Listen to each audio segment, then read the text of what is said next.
초복인 오늘 춘천과 홍천, 화천 등의 폭염경보가 내려진 가운데 33도 안팎의 불볕더위가 이어졌습니다. 온열질 환자 발생도 크게 증가하고 있어 건강관리에 주의가 요구됩니다. 휠체어를 이용하는 지체장애인들의 이동권 보장을 위해 저상버스가 운행되고 있습니다. 하지만 리프트가 제대로 작동하지 않아 지체장애인들이 분통을 터뜨리고 있습니다. 강원도 건설 현장에서 일하는 노동자들이 임금체불을 막는 시스템 도입이 시급하지만 아직도 도내 대부분 시군이 시스템을 적용하지 않고 있습니다. 평창 동계올림픽 개최 등으로 올 상반기 강원도를 찾은 국내외 관광객은 지난해 같은 기간보다 989만 명 증가한 것으로 나타났습니다.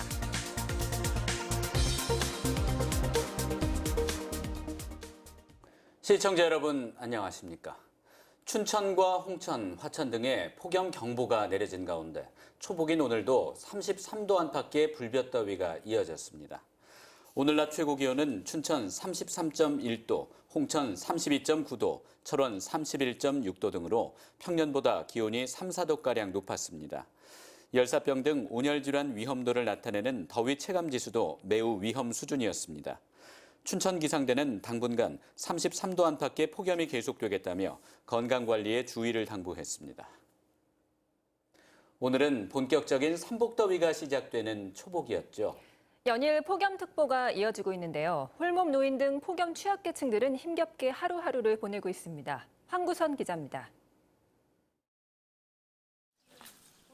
내리쬐는 태양볕이 철제 컨테이너를 뜨겁게 달굽니다. 선풍기를 틀고 부채질을 해봐도 소용이 없습니다. 이문 열어놓고 이거 틀어놓고 이걸 열어놓으면 먼지가 들어오니까 이걸 열어놓으면 좀 덜한데 이제 그런 건 이제 공사 끝나면 좀 나아지겠죠. 40여 년을 홀로 지내온 변영창 할아버지는 한 평도 안 되는 컨테이너 안에서 뜨거운 여름을 보내고 있습니다. 좁고 답답한 집에서 나와 봐도 마땅히 더위를 피할 곳이 없습니다. 바람이 안 통하는 집이나 바깥이나 차이가 없어 들락날락만 반복합니다.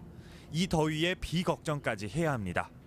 우리는 비 안 오면 저 집 때문에 집이 무너질까 봐 겁이 나서 비 안 오는 건 좋은데 또 다른 사람들이 다 없고. 집이 없는 사람들이 모이는 노숙인 센터.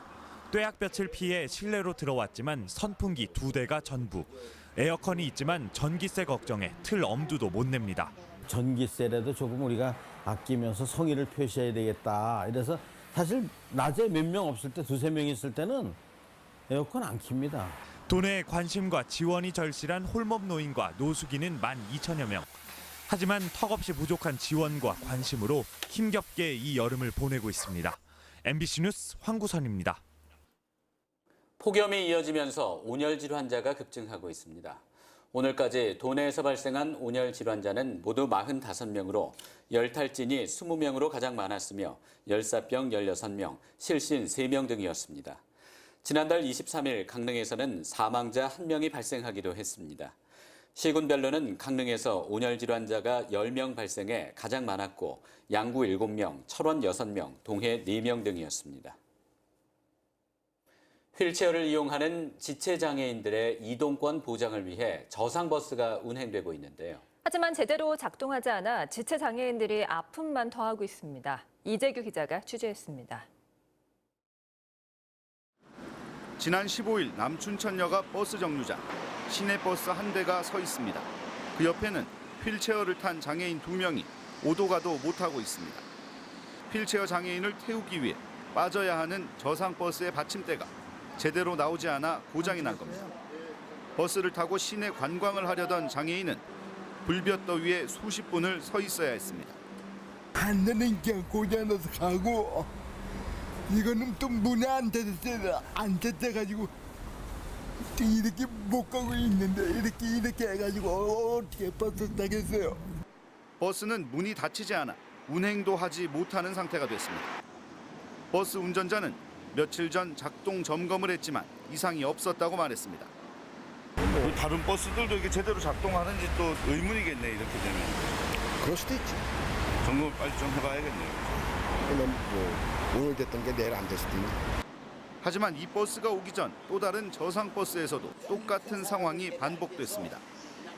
춘천 시내버스 130대 중 95대가 이런 저상버스입니다. 이제 이거 두 대째를 체험했는데 춘천 시내 이 차가 몇 대인지 몰라도 춘천 시내 전역에 도는 차들이 원만하지 않다고 보고 있어요. 저상버스 한 대의 가격은 2억 원대인데 이 중 국비와 도비, 시비 등 세금으로 지원되는 금액이 1억 2천만 원을 넘습니다. 춘천시는 지난 5월 저상버스 전수 조사를 벌여 이상 없다는 답변을 버스 회사 측으로부터 받았다고 밝혔습니다. 장애인 이동권을 보장하기 위해 막대한 세금이 지원된 저상버스. 정작 제대로 작동이 안 돼 이용할 수 없는 현실이 장애인들을 분노하고 좌절하게 만들고 있습니다. MBC 뉴스 이재규입니다. 강원도 건설 현장에서 일하는 노동자들이 임금 체불을 막는 시스템을 도입해달라고 수년째 호소하고 있습니다. 하지만 아직도 도내 17개 시군에는 시스템이 마련돼 있지 않습니다. 백승호 기자가 취재했습니다. 20년 동안 건설 노동자로 일한 김덕영 씨. 2년 전 춘천시청 건설 현장에서 2달 동안 일했지만 200만 원의 임금을 제때 받지 못했습니다. 그 많은 세금을 갖다 내는데 왜 국민 세금으로 공사하면서 왜 노동자 돈을 늦게 줍니까? 그게 내가 너무 원망스러웠었습니다, 그때. 건설 현장은 발주처와 원청, 하청과 재하청을 거치는 동안 한 곳에서라도 작은 문제가 생기면 맨 밑에서 일하는 노동자들이 피해볼 수밖에 없는 구조입니다. 이에 비해 강원대금 알림 이 시스템은 발주처가 공사대금을 은행에 입금하면 노동자들에게 직접 지급되는 방식으로 임금 체불 피해를 막을 수 있습니다. 하지만 아직까지 시스템을 도입하지 않은 자치단체가 대부분입니다. 강원건설 노동조합의 끊임없는 요구로 강원도청이 올해부터 시스템을 도입했고 도내 18개 시군 가운데 대금 알림 이 시스템을 도입한 곳은 정선군이 유일합니다. 때문에 화천군청이 발주한 상수도 공사 현장에서 최근 1억 5천만 원의 임금 체불이 발생했습니다. 한 번, 두 번 와서 말씀드린 게 아니라 수차례 와서 충분히 설명을 드리고 자료를 다 드렸는데 그런 식으로 똑같이 반복적으로 계속 이걸 미루고 가다 보니까 강원도는 도청의 하도급 관리팀을 이달 신설했다며 시군에서도 시스템이 도입될 수 있도록 노력하겠다는 입장입니다. 시군 직원분들이 그 7월 인사를 해서 대폭 바뀌었습니다. 전에 있던 직원들은 이해도가 높지만 새로 바뀐 직원들을 다시 이제 교육을 시켜서 이 시스템이 도입되려면 자치단체에서 관련 조례를 개정해야 합니다. 공공기관 발주 건설 현장에서 임금 체불이 발생하지 않으려면 시스템을 도입하려는 자치단체장의 의지가 가장 중요해 보입니다. MBC 뉴스 백소호입니다. 연일 계속된 폭염으로 가축 피해가 우려되는 가운데 도내 가축 재해보험 가입은 가축의 종류별로 큰 차이를 보이고 있습니다. 강원도에 따르면 전체 가축 790만 9천여 마리 가운데 천여 농가에서 646만 2천여 마리에 대해 재해보험에 가입해 81.2%의 가입률을 보이고 있습니다. 가축 종류별로는 닭이 88%로 높고 돼지 70%, 매출이 62% 순으로 높은 반면 소 농가는 7%로 낮았으며 벌 8.4%, 양 1.5%, 말 0.2% 등으로 나타났습니다. 강원도 장애인 부모 연대가 장애 학생들의 안전한 교육권 보장과 성폭행 사건 책임자 처벌을 촉구했습니다. 장애인 부모 연대는 오늘 강원도 교육청에서 기자회견을 열고 집 인근에 특수학교가 있었다면 성폭행 피해를 당하지 않을 수 있었다며 국공립 특수학교를 즉각 설치해달라고 주장했습니다. 또 학교 내 사각지대와 작업실에 CCTV 설치와 특수교육 보조원을 확대해 안전한 학교 생활을 보장해달라고 요구했습니다. 올해 상반기 강원도를 찾은 국내외 관광객이 지난해 같은 기간보다 989만 명 증가한 것으로 나타났습니다. 2018년 상반기 주요 관광지 방문객 통계 분석 자료에 따르면 올해 상반기 강원도를 찾은 국내외 관광객은 5,091만 명으로 집계됐습니다. 이 같은 관광객 규모는 지난해 같은 기간 4,102만 명보다 24%가량 증가한 수치입니다. 내국인 관광객은 22% 증가한 4,825만 명, 외국인 관광객은 70% 늘어난 266만 명으로 집계됐습니다. 평창 동계올림픽 등 빅이벤트, 서울 양양고속도로, 강릉선 KTX 개통 등에 따른 수도권과의 접근성 개선이 주요 원인으로 분석됐습니다. 강원도의회 예결특위가 오늘과 내일 이틀 동안 열립니다.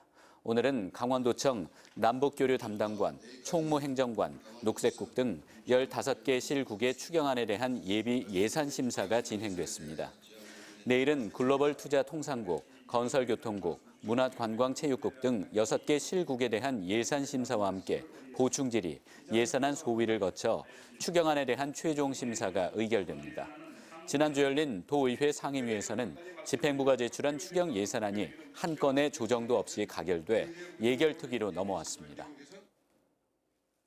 지난달 28일 텃밭을 가꾸기 위해 집을 나섰다가 실종됐던 81살 김모 씨가 숨진 채 발견됐습니다. 춘천경찰서에 따르면 오늘 오후 1시 50분쯤 춘천 동래면 학곡리의 한 갈대밭에서 숨져 있는 김 씨를 경찰 채취견이 발견했습니다. 경찰은 김 씨가 텃밭으로 이동하기 위해 개울을 건너다가 급류에 휩쓸려 숨진 것으로 보고 시신을 유족에게 인계할 예정입니다. 본격적인 여름 휴가철을 앞두고 서울 등 수도권 관광객을 강원도 내 농촌마을로 유치하기 위한 캠페인이 오늘 서울에서 펼쳐졌습니다. 농협강원지역본부와 강원도 팜스테이 마을 협의회 임원 등 30여 명은 오늘 오전 서울역 광장에서 농촌에서 여름 휴가 보내기 캠페인을 벌였습니다. 오늘 캠페인에서는 도내 팜스테이 마을을 소개하는 홍보 책자와 여행용 쌀과 부채를 나눠주며 여름 휴가지로 도내 농촌 마을을 찾아줄 것을 당부했습니다.